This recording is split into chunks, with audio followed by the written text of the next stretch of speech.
What's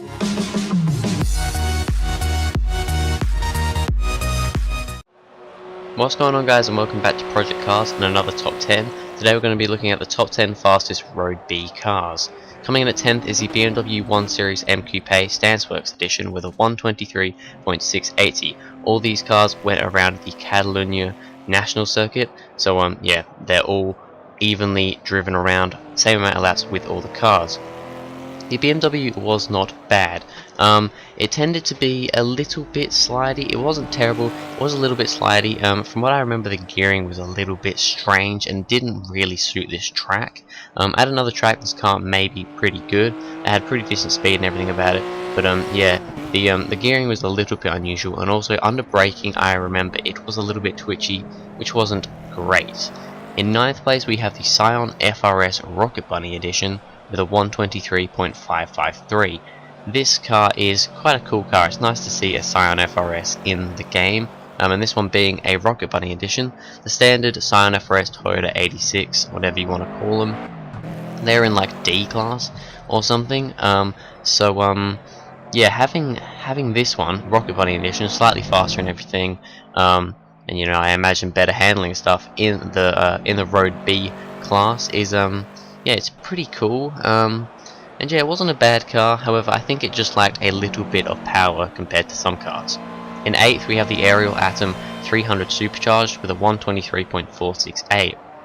Now, this was the first car that I drove out of all these cars. There was 13 cars, I believe. Yeah, 13 altogether, so 3 of them don't get onto the list.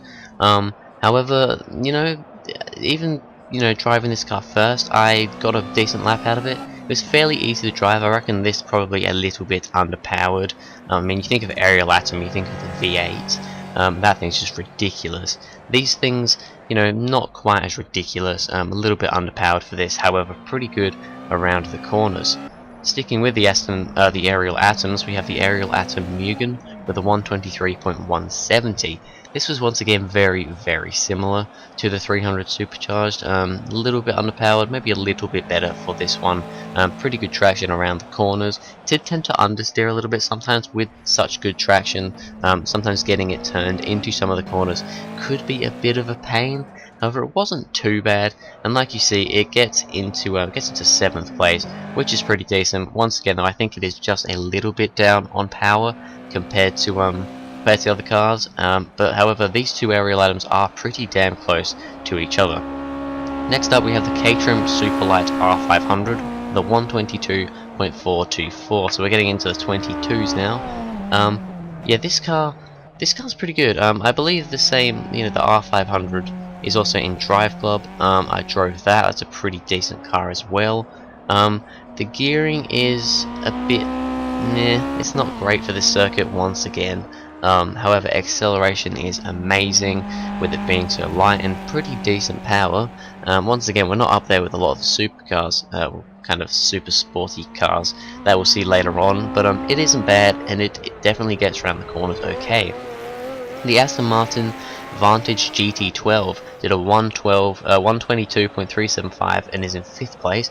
I quite like this car. This got added fairly recently. It was one of the last DLCs for the game, I imagine. And this is a pretty cool car. I believe it was a free DLC as well. A very nice car, a good looking car. I mean, this car looks amazing with the white, orange and black. I think it all goes together really well, and in my opinion is one of the best looking Aston Martins in the whole range. I think it's just a really cool looking car. It drives pretty well as well. It's got good speed, good handling. All round is a pretty damn good car. In 4th place, the Mercedes-Benz SLS AMG with a 122.090. The SLS is always a car that I'm a little bit iffy about. I'm not the biggest fan of it.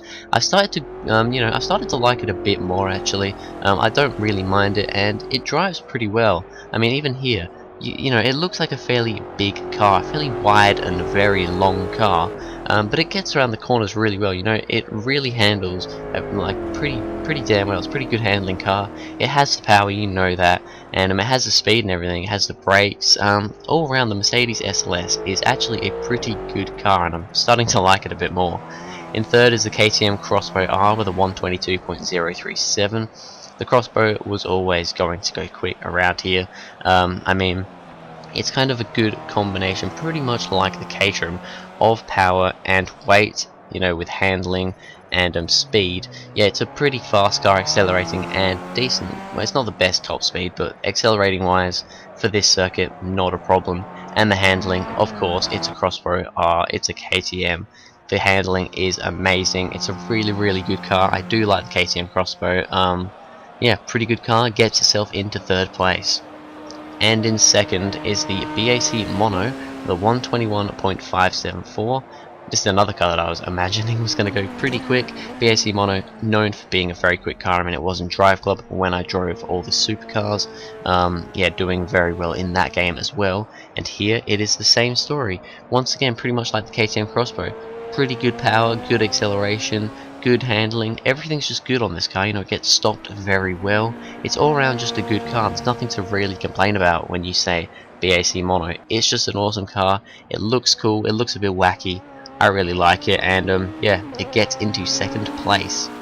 And in 1st place was the Rough RGT8 with a 121.122. A little bit of a surprise seeing this one here. The handling of the car is pretty decent. It gets turned fairly well, however can be a little bit slidey. However, I think the main reason this car does well is because it is bloody fast. Like, in a straight line, this thing is fast when you rip it down the straight, and even accelerating through some of these corners, out of some of these corners, it's very fast. It's notably faster than even like the SLS and the GT12. So yeah, the Rough RGT8 gets in 1st place, and it's a pretty awesome car. I did love enjoying it. I did enjoy driving it. But anyway, that is it for this video, guys. Thank you very much for watching. I also want to thank you guys so much for 200 subscribers. It's just amazing. I'm going to be doing a video. Hopefully my next video is going to be a special 200 subscriber video. I don't know if you guys will enjoy it. Hopefully some people will. Something a little bit different, but look out for that. So thanks for watching, and I'll see you guys in the next video.